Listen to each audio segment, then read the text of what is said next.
옆에 분들하고 더운데 이렇게 만나 뵈서 반갑습니다. 잘 오셨습니다. 예, 35도 이상 폭염이 계속되고 있습니다. 더운 데 있다가 또 이렇게 에어컨 바람이 시원한 데 들어오면은 우리가 그 적응이 잘 안 돼 가지고 정신적으로 약간 이렇게 몽롱해지기도 하고 피곤을 그 느끼기도 합니다. 그 냉방병 같은 것들이 있을 수가 있는데 무더운 여름 가운데 우리 성도들 다 건강하게 이 더위를 잘 극복할 수 있기를 주의 이름으로 간절히 축복합니다. 예, 이번 주부터 해서 요한복음에 그 예수님이 행하신 이적 표적이 7가지가 나오는데 그 예수님의 표적에 대해서 요한복음에 기록되어 있는 말씀들을 살피려고 합니다. 그래서 오늘은 첫 번째 표적이 가나 혼인잔치에서 물을 포도주로 만든 사건이 첫 번째 표적이다라고 기록하고 있습니다. 그래서 오늘 본문을 통해서 함께 같이 이 표적을 통해 예수님께서 우리에게 드러내시고자 하신 것이 무엇인지를 우리가 좀 더 알고 바른 믿음의 삶을 잘 감당할 수 있기를 간절히 소망합니다. 요한복음 20장 30절, 31절에 보면은 예수님께서 제자들 앞에서 이 요한복음 이 책에 기록되지 아니한 다른 표적도 많이 행하셨다 그랬어요. 그런데 요한복음에는 7가지 표적이 기록이 되어 있는데 7가지 외에도 다른 많은 표적들을 행하셨으나 31절 말씀에 보면은 오직 이것을 기록함은 사도 요한이 말하기를 오직 이것을 기록함은 너희로 예수께서 하나님의 아들 그리스도이심을 믿게 하려 하며 또 너희로 믿고 그 이름을 힘입어 생명을 얻게 하려 함이니라. 요한복음 20장 31절에 보면은 이 요한복음을 기록한 목적, 성경을 기록한 목적이 예수님이 누구신가? 하나님의 아들 그리스도이심을 믿게 하려 함이라. 예수님은 하나님의 아들 그리스도다. 메시아라고 하는. 그리고 그를 믿어서 그 이름을 힘입어 생명을 얻게 하려 함이니라. 그 목적에 대해서 기록하고 있습니다. 이 표적을 기록한 목적이 예수님이 행하신 표적, 이적을 기록한 목적이 예수님이 누구신가? 하나님의 아들 그리스도시다. 그리고 그를 믿게 하기 위함이다. 예수님을 믿게 하기 위함이다. 그리고 그를 믿어서 영생을 얻게 하게 하려 함이다라고 기록하고 있습니다. 그래서 오늘 첫 번째 이제 이 표적이 가나 혼인 잔치에서 이제 포도주가 떨어졌을 때 물을 포도주로 변하게 해서 그 잔치집에 결핍된 것들을 채우는 이런 기적이 첫 번째 표적으로 기록이 되고 있습니다. 이 본문을 통해서 우리들이 좀 먼저 이 문장이 이렇게 이제 히브리인들이 이렇게 어떤 문학을 글을 쓸 때에 히브리인들의 문학적 구조가 있어요. 문학적 구조라고. 그래서 특별히 이제 그 영어로 말하면 X자, 히브리 문자로 말하면 키라고 하는 문자가 있어요. 키. 영어의 X의 모양이 똑같아요. 그래서 이제 키 구조라고 하는 키아즘이다 이렇게 말을 해요. 그래서 이제 A, B, C, D 하고 또 C B A 뭐 이렇게 해가지고 이렇게 대칭이 되는 그런 구조로서 이제 이렇게 돼 있는데 오늘 본문이 이제 A에 해당하는 도입 부분이 1절과 2절입니다. 1절과 2절 그리고 A-에 대칭되는 부분이 11절과 12절 말씀이에요. 그러니까 1절과 2절을 11절과 12절 말씀에 연결해서 같이 먼저 보면은 도입과 어떤 결론 부분이 있다라고 하는 거예요. 그래서 도입 부분의 1절과 2절 말씀을 보면은 사흘째 되던 날 갈릴리 가나에 혼례가 있어 예수님의 어머니도 거기 계시고 예수와 그 제자도 혼례의 청함을 받았다. 이 도입에 갈릴 가나에 혼인 잔치가 있는데 거기에 예수님의 어머니 모친 마리아도 계속 있었고, 그리고 예수님과 그 제자들도 이 잔치에 청함을 받았다라고 그래요. 그리고 이제 이 1절과 2절에 대꾸가 되는 말씀이 11절, 대표적으로 11절 말씀에 예수께서 이 첫 표적을 갈릴 가나에서 첫 번째 예수님의 이적을 시작하셨다는 거예요. 첫 표적을 갈릴 가나에서 행하여 그의 영광을 나타내심에 제자들이 그를 믿으니라. 그래서 이 11절 말씀은 예수께서 표적들의 시작인 이것을 이렇게 표적들의 시작이다. 그래서 지금 이제 1년에 이제 사건들이 이렇게 연속이 되는 표적이 하나, 예수님이 행하시는 표적들이 이렇게 연속이 되는 그것들 가운데 이제 시작점이 뭐냐면 가나 혼인 잔치에 물이 변하여 포도주가 되게 하는 사건이다라고 하는 거예요. 그래서 예수께서 이 표적들의 시작인 이것을 가나에서 행하셨다. 또 표적들의 시작으로서 이것을 예수께서 갈릴 가나에서 행하셨다. 영어 성경을 우리가 좀 직역을 하면 그렇게 번역을 하고 있습니다. 그러니까 기적들의 시작을 가나에서 행하셨다는 거예요. 기적들의 시작을. 그 시작된 첫 번째 그 기적이 뭐냐면은 물이 포도주가 되게 한 사건이라. 물이 포도주가 되게 한 사건. 그래서 이제 첫 번째 우리가 이제 이 본문 1절과 2절 말씀 속에서 이 전체적인 이 표적이 우리에게 주고자 하는 메시지, 전체적인 것들을 우리가 아주 명확하게 좀 더 이해를 할 수가 있습니다.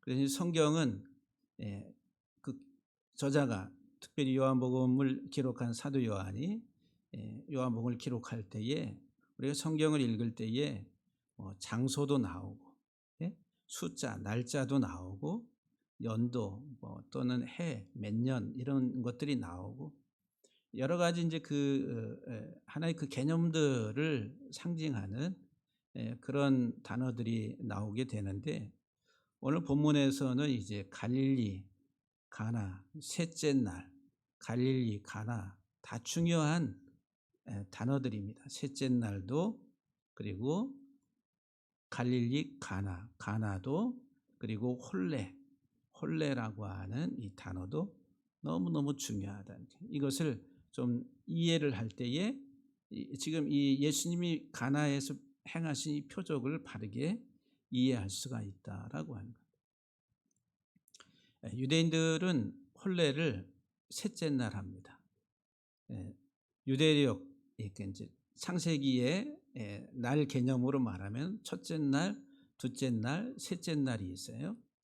여기 오늘 본문에도 보면은 사흘째 되는 날, 이렇게 사흘이면은 셋째 날이란 말이에요. 셋째 날. 셋째 날 되던 날 갈릴리 가나에 혼례 결혼식이 있었다라고 말을 해요. 그러니까 이제 셋째 날이라는 셋째 날 우리 이제 그 태양력으로 말하면 일월화 화요일에 해당하는 날이 요일이죠. 그런데 이 셋째 날 혼례 결혼식이 있다라고 하는 거예요. 유대인들은 결혼식을 언제 하면은 셋째 날 합니다. 셋째 날. 몇째 날 한다고요? 네, 셋째 날. 여러분 몽롱하게 계시면 안 돼요. 셋째 날. 창세기에 보면은 첫째 날, 둘째 날, 셋째 날 나오잖아요. 그 셋째 날의 특징이 뭐냐면 중요한 특징 중에 하나가 하나님 보시기에 좋았더라가 두 번 나와요. 좋았더라. 그러니까 다른 날들은 다 좋았더라 한 번 나와요. 둘째 날은 없고 셋째 날은 두 번 나오고 또 나머지 날들은 좋았더라 한 번 나오는데 셋째 날은 좋았더라라고 하는 표현이 두 번 나와요. 유일하게. 그래서 이제 날 중에 가장 복된 날이 셋째 날이다라고 생각을 해서 유대인들은 결혼식을 셋째 날 한다라고 하는 거예요.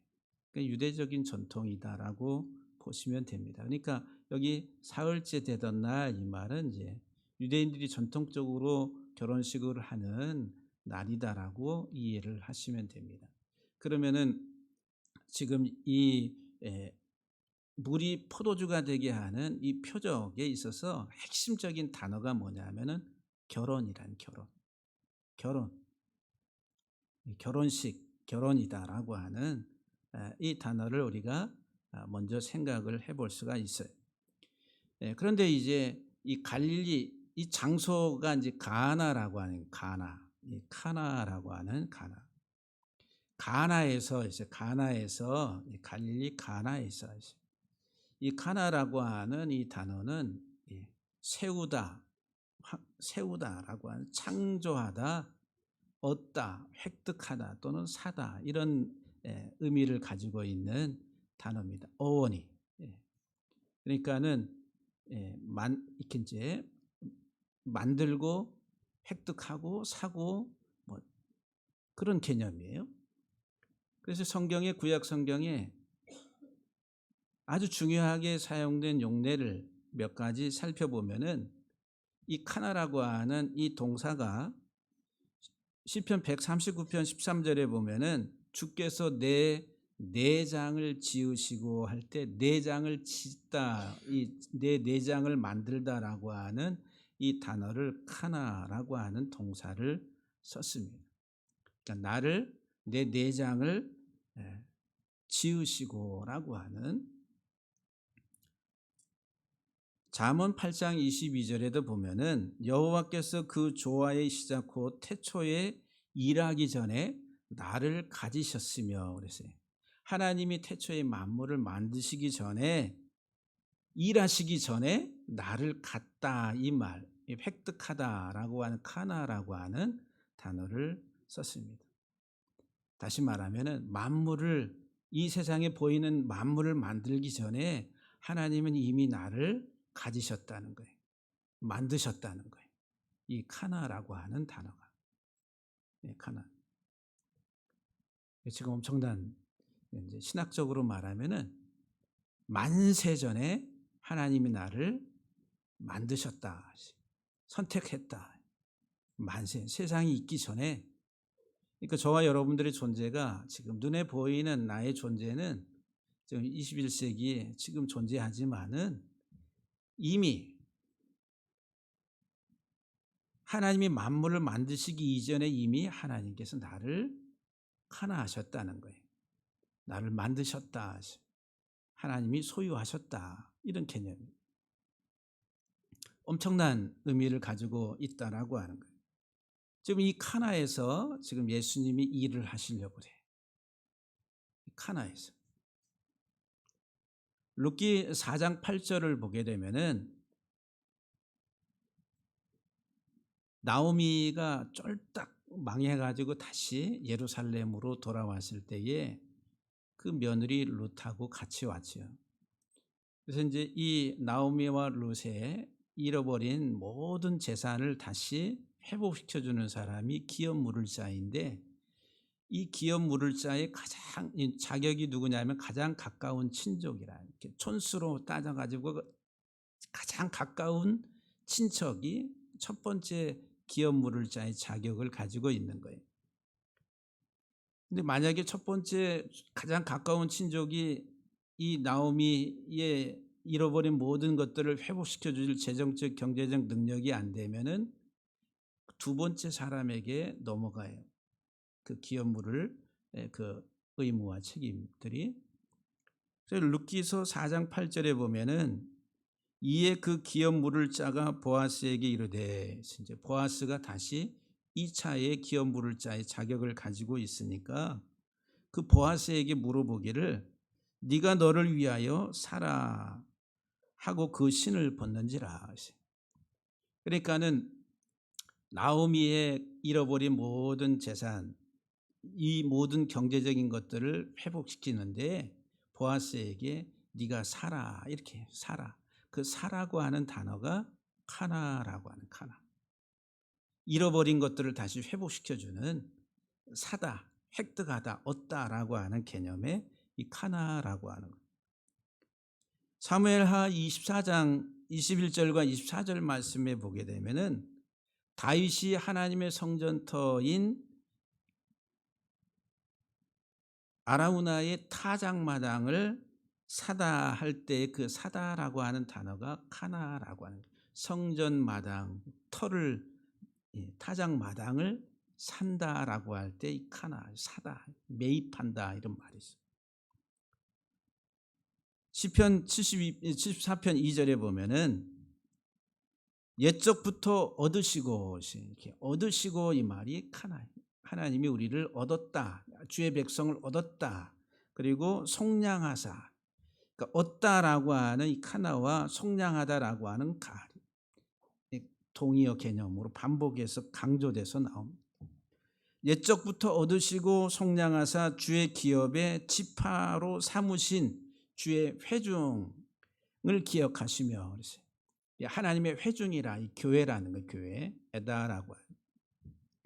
하나님이 교회 공동체를 얻었다, 사다, 속량하다 같은 개념으로 사용하고 있다라고 하는 거예요. 출애굽기 15장 13절 16절에도 보면은 이스라엘 백성들을 애굽에서 이끌어내신 것을 주께서 구속하셨다라고 하는 가리라고 하는 구속 동사를 쓰면서 또한 주의 사신 백성이라 그 주의 사신 백성 이 사다 이 말이 카나라고 하는 동사예요. 카나.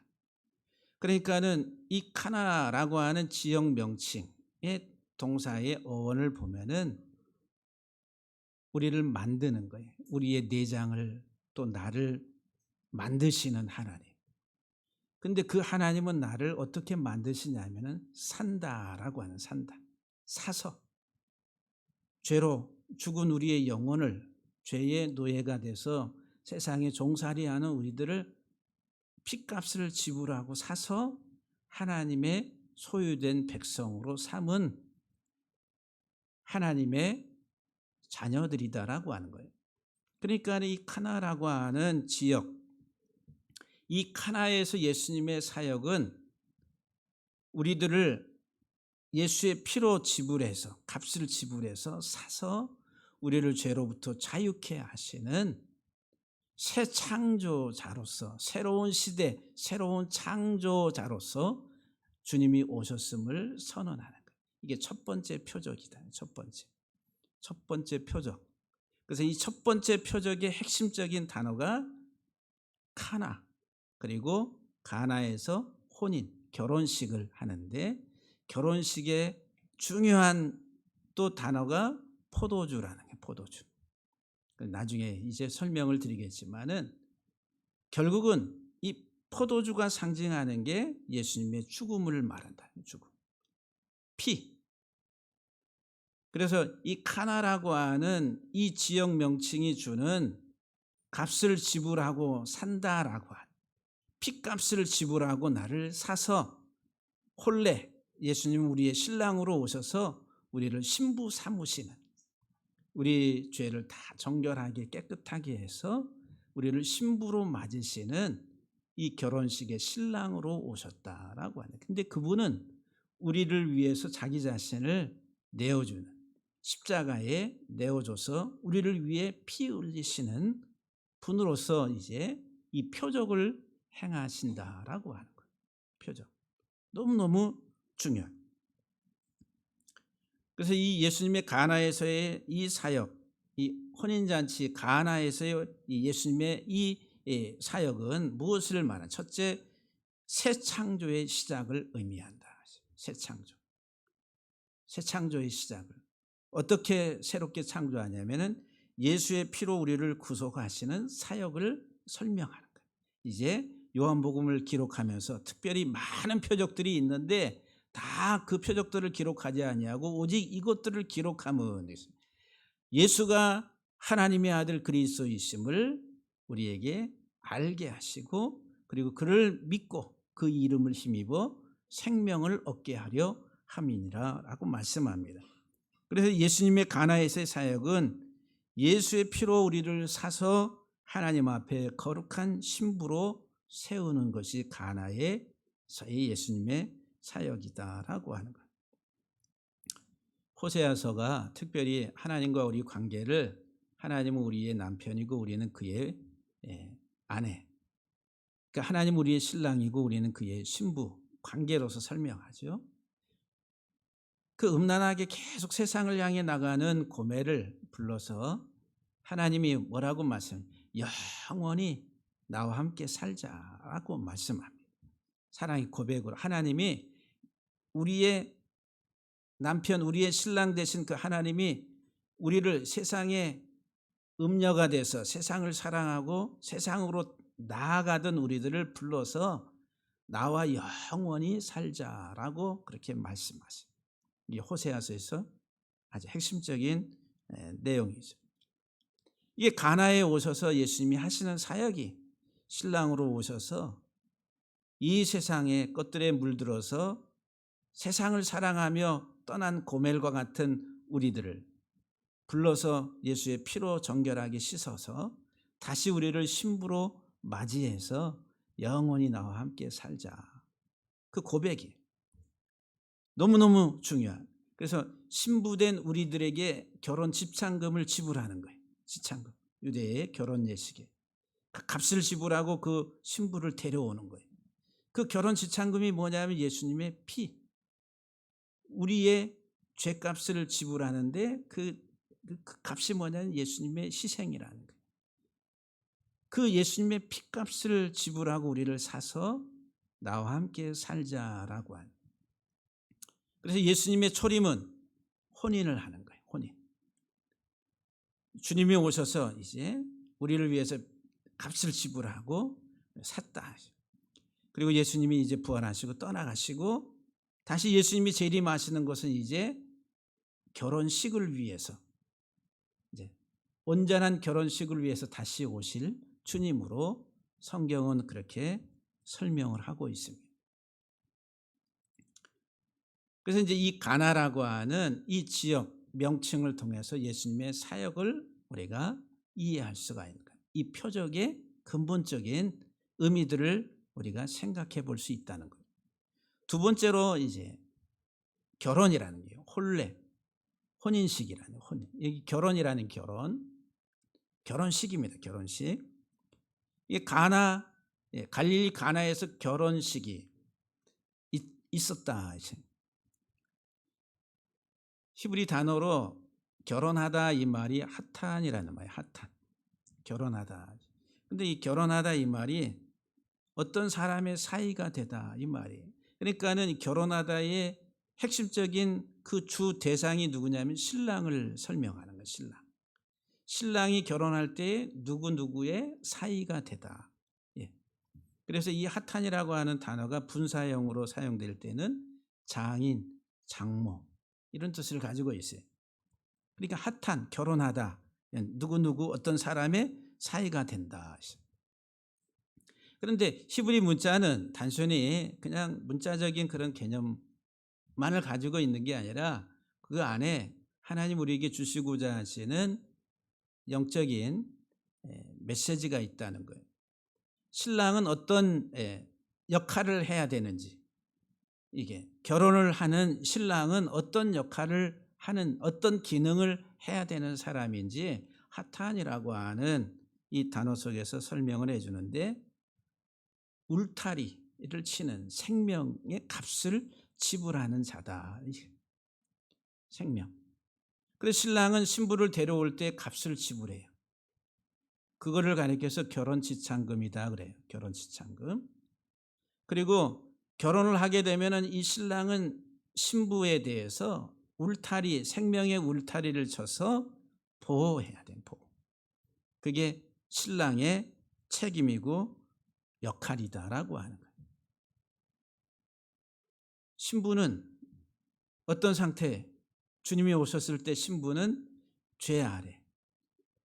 성경의 구약의 배경을 가지고 보면은 이미 음녀가 돼서 세상을 사랑하고 세상에 취해서 살아가는 그런 여인이다라고 하는 거예요.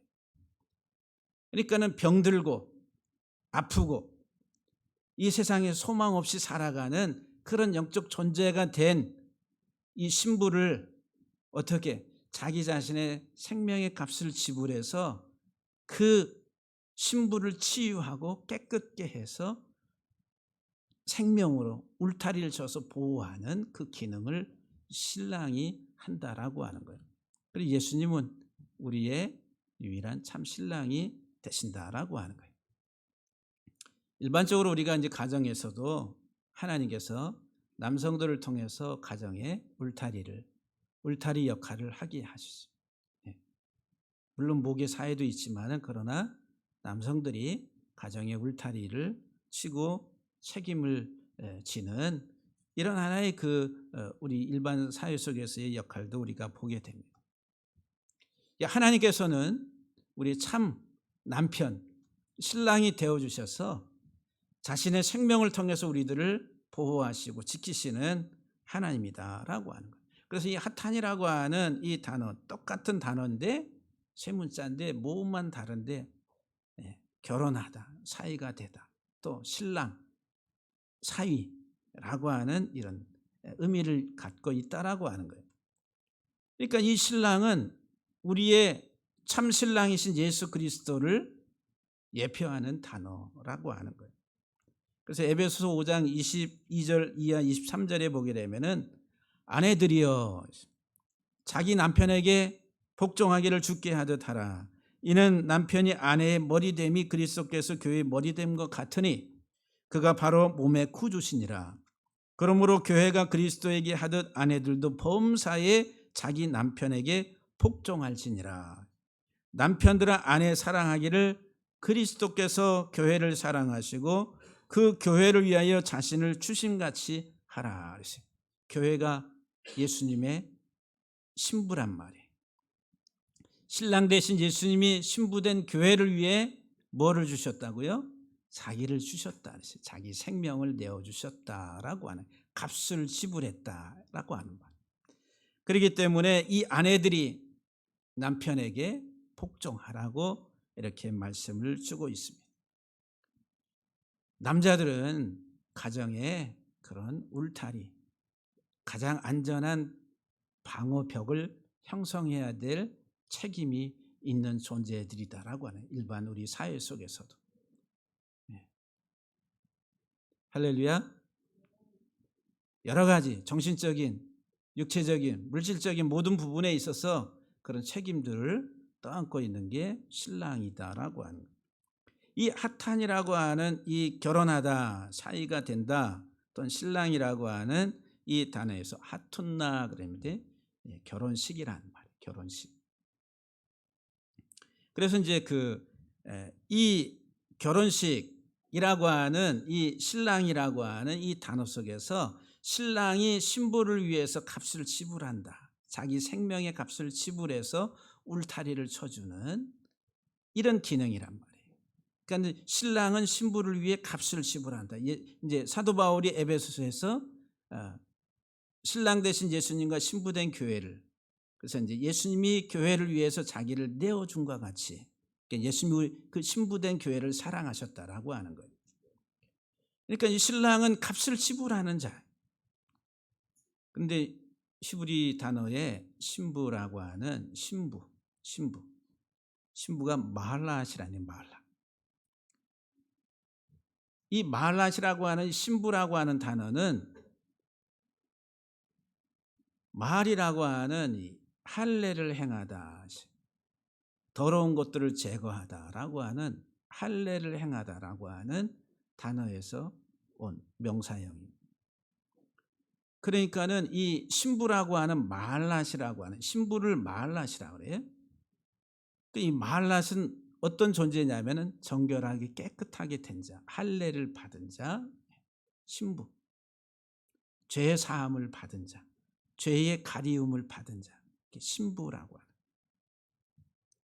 그러니까 결혼식이 단순히 하나님이 우리 생식, 종족 번식을 위해서 세우신 이 세상의 육적인 본능을 행하는 그런 하나의 그 제도로서의 끝나는 것이 아니라, 이 결혼이라고 하는 것을 통해서 하나님은 이 세상, 속에서 하나님이 우리를 어떻게 사랑하시는지, 그리고 우리를 어떻게 구원하시는지, 구속하시는지, 그리고 우리를 하나님과 우리의 관계를 어떤 관계로 설명하시는지, 그것들을 이 결혼을 통해서 우리에게 말씀해 준다라고 하는 거예요. 신부는 할례를 받은, 깨끗하게 된. 그래서 이제 우리는 보통 신부에 대해서 어떻게 신랑 맞을 준비할 때 순결한 신부 이렇게 표현을 하잖아요. 신랑을 가리켜서 순결한 신랑 뭐 이렇게 얘기 안 하고, 신부에 대해서 자기 하나의 그 정조를 지키고 순결을 지켜야 되는 순결한 신부, 이렇게.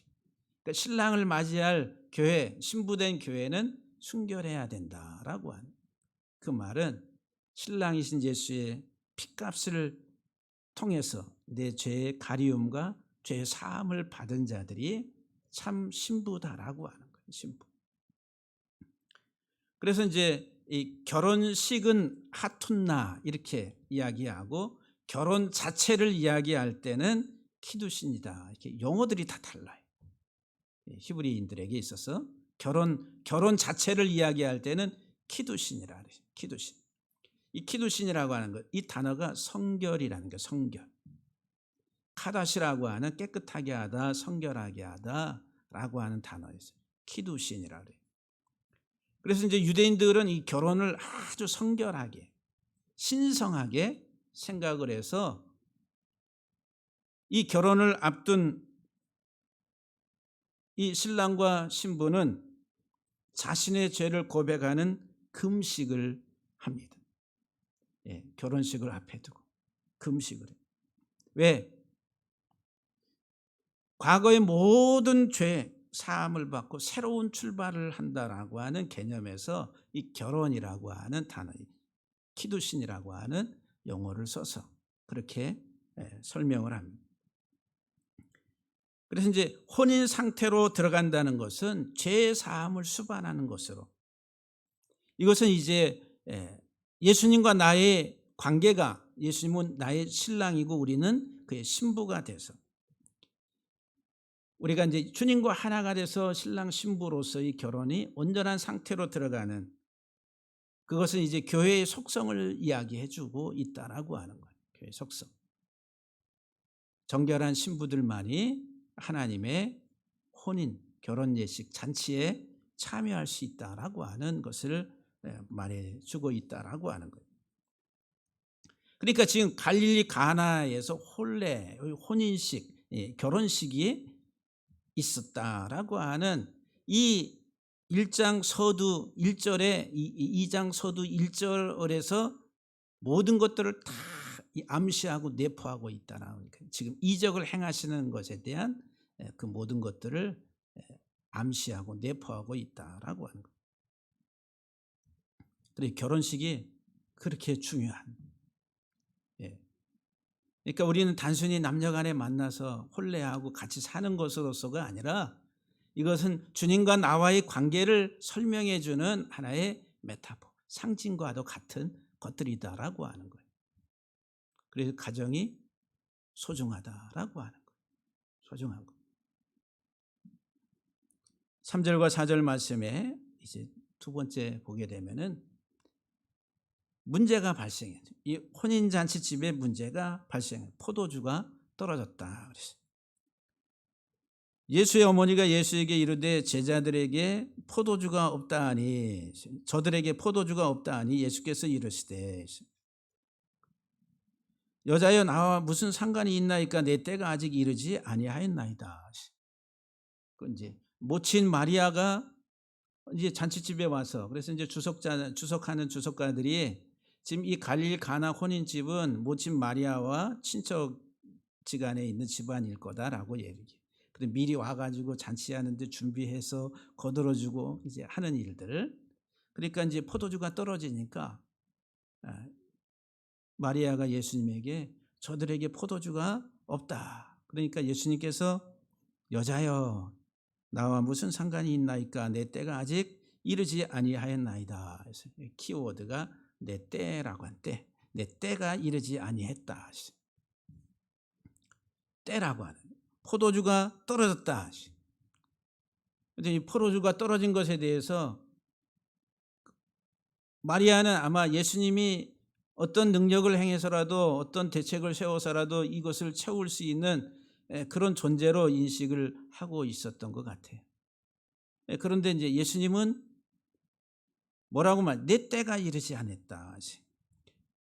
이제 이 때라고 하는 이 표현이 특별히 이제 그 복음서에서는 예수님이 말씀하실 때에 십자가의 죽음을 가리킵니다. 십자가에서의 죽음.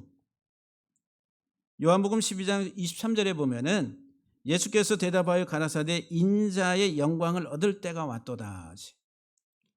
그 인자의 영광을 얻을 때가 아니라 십자가에서 죽으시고 살아나셔야 될 것을 설명하는 그런 문맥입니다. 요한복음 17장 1절에도 예수께서 이 말씀을 하시고 눈을 들어 하늘을 우러러 가라사대 아버지여 때가 이르렀사오니 아들을 영화롭게 하사 아들로 아버지를 영화롭게 하옵소서. 이 때가 이제 왔으니 내가 이제 죽고 다시 살아나야 될 것이다라고 하는 것을 말씀하는 거예요. 누가복음 22장 14절에 최후의 만찬 때에 때가 이름에 예수께서 사도들과 함께 앉으사 이제 만찬을 하시고 이제 그 다음에 겟세마네 동산에 가서 기도하시고 로마 군병들에게 잡혀서 죽으시기 바로 전에 그 만찬의 때에 만찬하실 때에 이제 내 때가 이제 이르렀다 이렇게 말씀해요. 죽음의 때를 말하는 거예요. 마가복음 14장 41절에서도 겟세마네 동산에 기도하실 때에 이제 세 번째 기도하시고 다시 제자들에게 와서 자고 있는 것을 보고 이제는 자고 쉬라 그만이라 때가 왔도다. 때가 더 가까이 왔다는 거예요. 보라 인자가 죄인의 손에 팔리우리라 이렇게 말씀합니다. 그러니까 이 내 때라고 하는 것은 예수님의 죽음, 피를 흘려야 될 죽음. 지금 포도주가 떨어졌다 그러니까 이 포도주를 뭐로 연결시켜요? 예수님의 죽음, 십자가의 죽음과 연결시켜서 지금 말씀하고 계시다라고 하는 거예요. 내가 지금은 죽을 때가 아니다라고 하는 거예요. 그러면서 이제 5절 말씀을 보니까 어머니 모친 마리아가 하인들에게 말하기를 너희에게 무슨 말씀을 하시든지 그대로 하라 이렇게.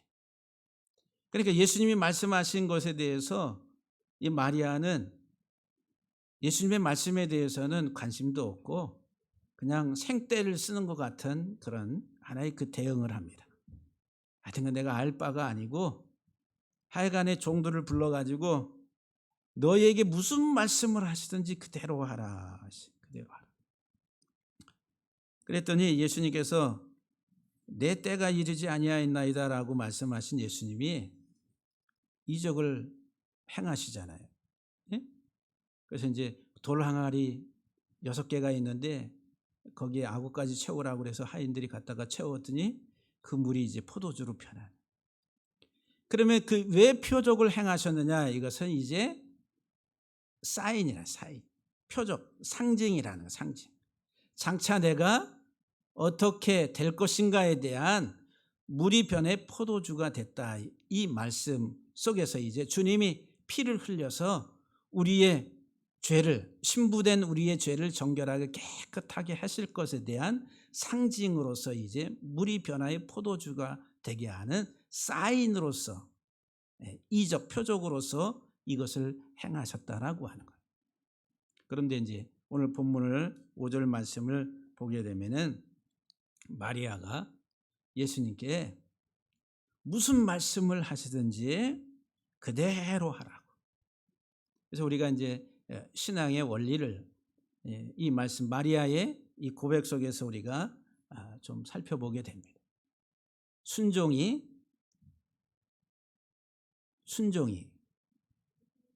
하나님의 기적을 가져온다라고 하는 거예요. 그래서 이제 루터가 말하기를 순종은 이적, 기적보다 낫다라고 말해요. 순종이 얼마나 귀하고 놀라운 것인가라고 하는 것을. 그런데 이 순종의 어떤 그 특성이 뭐냐면은 무엇을 말씀하시든지 무슨 말씀을 하시든지 그냥 하나님 말씀대로, 말씀대로. 하나님 말씀대로. 한번 따라합시다. 말씀대로. 그러니까 무슨 말씀을 하시든지 그대로 하라고. 무슨 말씀을 하시든지 이해가 안 돼요. 납득이 안 가요. 도대체 왜 그런 말씀을 하신 나는 이해할 수 없어요. 우리들은 뭐를 가지고 판단해요? 자기 이성적 사고를 가지고 판단합니다. 무슨 말씀을 하시든지 그대로 하라고. 이게 모친 마리아의 예수님에 대한 하나의 신앙이다라고 하는 거예요. 무슨 말씀을 하시든지 그대로 하라고. 그래서 이제 어떤 말씀, 무슨 말씀하세요? 이해가 안 되더라도 그대로 순종하라고. 한번 따라합시다. 그대로. 네. 그대로 해야 돼. 그대로. 절대적인 순종을 말씀한 예수 그리스도 안에서 예만 있고 아니요는 없다라고 말씀하죠. 이것은 이제 절대적인 자기 부인이라는 게. 자기 부인. 나는 아니고 오직 예수 그리스도. 그리고 즉각적으로 무슨 말씀을 하시든지 그대로라고 해요. 이런 하나의 그 신앙의 모습을 모친 마리아에게서 우리들이 발견하게 되는데, 오늘 우리들은 어떤 신앙을 갖냐면은 나대로 순종합니다. 그대로가 아니라 어떻게 순종해요? 나대로 했어요. 나대로. 한번 따라합시다. 나대로. 여러분들은 그대로 해요? 나대로 해요? 네? 나대로 해. 나대로. 내가 좀 생각해보고 이것저것 재보고 판단해보고 따져보고 나대로. 나대로. 내가 알아서 할게요. 좀 잠깐 계세요. 나대로. 나대로. 이 나대로의 신앙은 자기 중심적인, 자기 방식이라니까. 자기 방식, 자기 가치, 자기 세계관. 그래서 이제 이런 사람들에게서 이제 나대로의 사람들에게서 나타나는 게 척척박사예요. 척척박사. 아는 척을 해. 아는 척. 내가 말이지 아는 척. 똑똑한 척을 합니다. 똑똑한. 내가 똑똑한 것 같아. 무슨 무식한 말씀을 그렇게 하세요. 이해가 안 돼, 납득이 안 되는데 내가 좀 똑똑한 척을 해. 그리고 어떻게? 대단한 척을 해. 자기가 아는 게 조금 가지고 있는 지식이 대단한 어떤 신앙적인 뭔가 대단한 척을 해. 그래서 이렇게 자기중심적인 이런 자기 방식에 매몰되어 있는 이런 사람들이 척척박사예요. 척척박사. 그런데 이런 사람들에게서 나타나는 부정적인 내용이 뭐냐 하면 원망이라는 거예요. 왜 그렇게 해야 돼? 아는 게 많아요. 이것도 들었고 저것도 들었고 왜 그래야 돼? 원망하고 또 불평하고. 그리고 이런 사람들은 또 모이면 또 수근수근 도대체 이해할 수가 없어. 수근수근. 그리고 이런 것들을 통해서 결국은 무시를 합니다. 무시.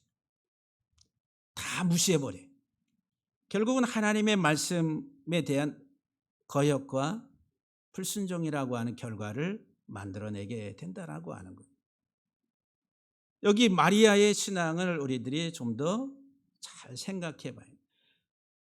아들인데 그를 단순한 아들로 보지 아니하고 자기 신앙 안에서 무슨 말씀을 하시든지 그대로 하라고 그렇게 종들에게 권면을 합니다. 그래서 예수님께서 내 때가 이르지 아니하였느냐 하면서 이적을 행하지 아니할 것처럼 말씀하셨다가 이적을 이제 거기에 돌 항아리 6개가 있는데 그건 이제 정결례를 통해서 손을 닦는 물을 이제 담아놓는 통인데 거기 6개가 있었다. 아구까지 갖다 채우라 하니까 이 하인들이 모친 마리아의 말에 그대로 순종합니다. 그러니까 아마 상당히 이 혼례 집에 이 모친 마리아가 무게가 있는 영향력이 있는 그런 위치에 있지 않았을까 이런 생각을 해봅니다. 그러니까 종들이 예 하인들이 네 하고서 이제 갖다가 담았겠죠. 갖다 줬는데 이제 오늘 본문을 보니까 7절 8절 말씀을 보면은 예수께서 그들에게 이르시되 항아리에 물을 채우라 하신즉 아기까지 채우니 이제는 떠서 연회장에게 갖다 주라 하시며 갖다 주었다. 그러니까 연회장이 그것을 맛을 봤어요. 그런데 9절과 10절 말씀에 보면은 연회장은 물로 된 포도주를 맛보고도 어디서 났는지 알지 못하되 물 떠온 하인들은 알더라. 연회장이 신랑을 불러 말하되 사람마다 먼저 좋은 포도주를 내고 취한 후에 낮은 것을 내거늘 그대는 지금까지 좋은 포도주를 두었도다 라고 이야기합니다. 도통 이해할 수 없는, 도대체 이게 어떻게 돼서 여기 이렇게 나오게 됐는지 알 수가 없어요. 누가? 연회장이. 근데 하인들은 알더라 그랬어요. 이 연회장 그건 그냥 육으로 이해한, 육적인 그 복음의 비밀을 알지를 못하는 거예요. 참된 포도주, 이 복음, 좋은 포도주를 마시지, 진짜 참 포도주를 마시지 못하는 자들이라. 자기 입을 대서 맛을 보니까 이 좋은 포도주인데, 최상품인데, 그냥 물질적으로 그냥 그런 육적으로 그것을 느끼고 맛을 알지만은 영적인 참 포도주가 무엇인지에 대해서는 무지하다는 거예요. 그러니까 진짜 참 포도주를 마시지 못한 자들이다라고 하는 거예요. 그게 유대교라는 거예요. 유대교. 유대교의 정결 예식을 따라 거기에 두세 통 드는 돌 항아리 6개가 있었다라고 하는 유대교의 하나의 생명이 없음을 설명하는 중요한 키워드가 숨어 있다라고 하는 거예요. 진짜 예수 그리스도를 만날 때의 복음의 비밀, 좋은 포도주, 좋은 포도주를 맛을 보고 참 기쁨을 회복하게 된다. 이 포도주는 혼례에 있어서 기쁨을 상징하는 기쁨. 그 좋은 포도주라 여기 이제 토부라고 하는, 창세기 1장에 하나님 보시기에 좋았더라고 하는 토부. 헐고 다시 세우는, 새롭게 하는 하나님의 창조의 역사를 말하죠. 그러니까 예수 그리스도의 피가 우리들을 새롭게 하는 거예요. 우리의 허물과 죄를 다 지워버리고 정결하게 하고 우리를 그리스도의 생명으로 다시 만드시는 그 기능이 예수 그리스도의 이 신랑으로서의 물이 포도주 되게 하는 이 사건을 통해서 우리에게 설명해 주고 있다라고 하는 것. 사랑하는 성도 여러분들, 우리는 이 세상에서 무엇으로 기쁨을 삼습니까? 우리는 세상의 많은 것들로 기쁨을 삼고 안 되면 이제 종교를 찾아가서 세상의 종교에 의지를 해요. 그래서 종교를 자기가 선택을 하고 거기 가서 이제 내 이 생의 이 땅에서의 삶의 문제를 가지고 막 어떻게 하든지 해결하려고 지극정성을 다해서 어떤 행위들을 하려고 합니다. 그러나 거기에는 참 기쁨이 없다라고 하는 거예요. 오직 예수 그리스도만이 우리에게 참 기쁨을 주시기 위해서 우리의 영원한 신랑으로서 이 세상에 묻은 때 죄의 모든 것들을 자신의 피를 통해서 정결하게 하시고 깨끗하게 해서 나로 주님의 참 신부되게 맞아주시려고 주님이 오셨다라고 하는 것을 첫 번째 가나 혼인잔치에서 이 표적을 통해서 우리에게 말씀해 주고 있습니다. 저와 여러분들이 마지막 주님이 오시는 우리의 신랑 되신 예수님을 맞이하기 위해서 예수의 피로 정결하게 씻음받고 오늘 장로님 기도 가운데 흰세마포 옷을 입은 우리 성도들이 다 돼서 주님 맞이하는 우리 모두가 되기를 주의 이름으로 간절히 축복합니다.